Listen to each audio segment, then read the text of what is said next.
हिंदी का गाना याद आ रहा है, चोली के पीछे क्या है, चुन्नी के नीचे क्या है। चोली का पीछे मींस इस रिजर्वेशन बिल के पीछे डिलिमिटेशन का क्या बात है, क्यों इसको जोड़ दिया है। औरत के पीछे छुपना पड़ रहा है इस बिल के अंदर। डेमोक्रेसी को खत्म करने के लिए जो जो काम करना है सरकार ने कर रहे हैं, अभी तक किया है। इतना हिम्मत है, पुरुष जितने हैं आप बोलो उसको छोड़ दो और 181 लड़की को लाए तो सैक्रिफाइस समझ में आएगा। नारी को देवी बनाना, दुर्गा बनाना, काली बनाना मत करो। नारी को इंसान समझो, इंसानियत दिखाओ, उससे काफी है। इतना ऊपर रखने का कोई जरूरत है नहीं। ममता बनर्जी एक है जो सीएम है, अपने बलबूते पे सीएम बने, कोई दिल्ली का सीएम जैसे बने नहीं। सर ये वुमेन रिजर्वेशन बिल के लिए बात जो कर रहे, ये एक्चुअली देश को सरकार बताना चाहते हैं जो अपोजिशन वुमेन का अगेंस्ट में है, ये सच है ही नहीं। हम लोग का रिजर्वेशन बिल ऑलरेडी 2023 में साइन कर दिया था, हम लोग सब एक्सेप्ट कर लिए थे।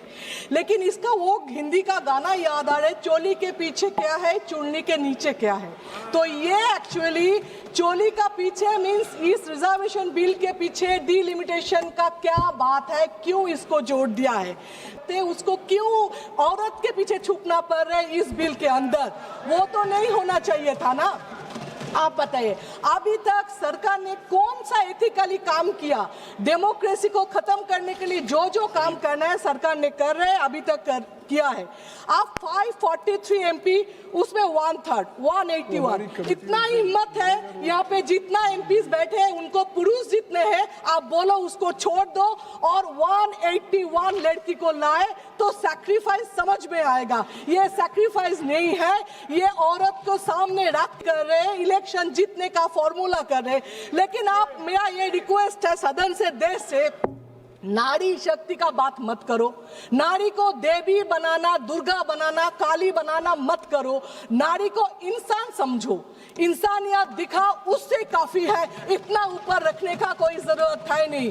अगर वही है तो फिर आप ये करो ना, आपका एमपी पुरुष, तो मतलब क्या आप 543 हक आपका रख रहे हो, फिर भी नारी के बात कर रहे हो, फिर भी बोल रहे हो एम्पावरमेंट कर रहे हो। क्या है, आप कौन होते हैं एम्पावर करने के लिए। आपके आधा एमपी तो में है, आधा एमपी के इसमें है, आधा एमपी तो इसमें कार्रवाई का हिस्सा नहीं बनेगा। आपके मुंह से नारी शक्ति का बात शोभा नहीं देते। तो आपको किसी पे आरोप लगाना तो लिख करके पहले से देंगे। ठीक है सर, जो नाम है वो सिर्फ बता दीजिए लिस्ट पे। आप मुझे बताइए 2047 में क्या विकास होगा, उसका बात अभी आप कर रहे हो। 47 में यहाँ पे आधा लोग जिएंगे नहीं, लेकिन 2011 में जो सेंसस हुआ है उसका काम अभी तक चल रहा है। तो 2047 तो अगला जिंदगी देखेंगे। आप लोग का एक भी काम सही नहीं है, एक भी बात सच नहीं है। आप पॉपुलेशन का हिसाब से करें। मैं भी चाहती हूँ मेरा कॉन्स्टिट्यूंसी में और एक एमपी आए, लड़की आए, उसके साथ काम करेंगे, ये सच है। ममता बनर्जी एक है जो सीएम है, अपने बलबूते पे सीएम बने, कोई दिल्ली का सीएम जैसे बने नहीं।